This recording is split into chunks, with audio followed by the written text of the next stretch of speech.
Hi friends, please subscribe to Amravati Media and press the bell icon for more latest updates. బాలినేనికి నిజంగా అంత scene ఉందా? మాజీ మంత్రి బాలినేని శ్రీనివాసరెడ్డి కొంతకాలంగా గ్రేటర్ రాయలసీమ పరిధిలో విస్తృతంగా తిరుగుతున్నారు. స్థానిక సంస్థల ఎన్నికలు డీలిమిటేషన్ ప్రక్రియపై ఏర్పాటు చేసిన కమిటీ సభ్యుల్లో బాలినేని కూడా ఒకరు. అయితే సుదీర్ఘ రాజకీయ అనుభవం కలిగిన నాయకుడు కావడంతో జనసేన ఉపయోగించుకోవాలని అనుకున్నట్టుంది. మంచిదే. జనసేనలో చేరిన తరువాత ఒంగోలులో ఏర్పాటు చేసిన మొదటి సమావేశం ఇదే అని బాలినేని అన్నారు. ఇదే సందర్భంలో బాగా కష్టపడితే స్థానిక సంస్థల ఎన్నికలలో సీటు ఇప్పించే బాధ్యత తనదే అని కూడా ఆయన భరోసా ఇచ్చారు.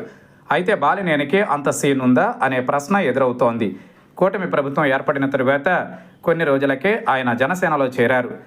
జనసేనలో హంగామా చేయడానికి కూడా ఒంగోలు ఎమ్మెల్యే టీడీపీ సీనియర్ నేత దామచర్ల జనార్దన్ అంగీకరించలేదు.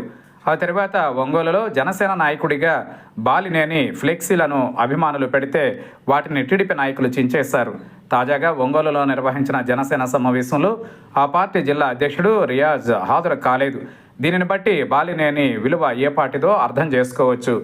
ఒంగోలులోనూ జనసేనలోనూ బాలినేని పరిస్థితి అగమ్యం. ఆయన్నెవరూ పట్టించుకునే పరిస్థితి లేదు. వైసీపీలోకి ఆయన్ను తిరిగి చేర్చుకునే అవకాశమే లేదని ఆ పార్టీ నాయకులు అంటున్నారు. లేదంటే ఈ పార్టీకి వైసీపీలో చేరిపోయేవారనే మాట వినిపిస్తోంది. ఈ విషయం తెలిసే టీడీపీ జనసేన నాయకులు కూడా బాలినేని విషయంలో అవమానకరంగా వ్యవహరిస్తున్నారు. కానీ జనసేన అధిష్టానం పట్టించుకోవడం లేదు. ఒక జిల్లా అధ్యక్షుడే పార్టీ ఆదేశాలను ధిక్కరిస్తూ ఉంటే ఇదేంటని వివరణ అడిగే పరిస్థితి కూడా జనసేనలో లేదు. జనసేన జిల్లా అధ్యక్షుడు రియాజ్ ఏ పార్టీ ప్రయోజనాల కోసం పనిచేస్తున్నారో జగమెరిగిన సత్యం. అయితే ఆ విషయమై ప్రశ్నించే సాహసం జనసేన అధిష్టానం చేయడం లేదు. గతంలో ఎన్నికలకు ముందు జనసేన అధికార ప్రతినిధి రాయపాటి అరుణపై అత్యంత దారుణంగా దాడి చేస్తే రియాజ్ అనుచరులపై క్రమశిక్షణ చర్యలు తీసుకునే దిక్కు లేదు. అయితే అధికారంలోకి రావడం, ఆ తర్వాత రియాజ్కే పవన్ కళ్యాణ్ ప్రాధాన్యం ఇవ్వడంతో పార్టీ శ్రేణులు అవాక్కయ్యారు. ఇప్పుడు బాలినేని విషయంలోనూ ప్రకాశం జిల్లా జనసేన నాయకత్వంలో ఎలాంటి మార్పు లేదు. బాలినేనికి పొమ్మనకుండా పొగబెడుతున్నారు. జనసేనలో చేరి అవమానాలను భరించాల్సిన దుస్థితి ఏర్పడిందని సన్నిహితుల వద్ద బాలినేని వాపోతున్నారని తెలిసింది.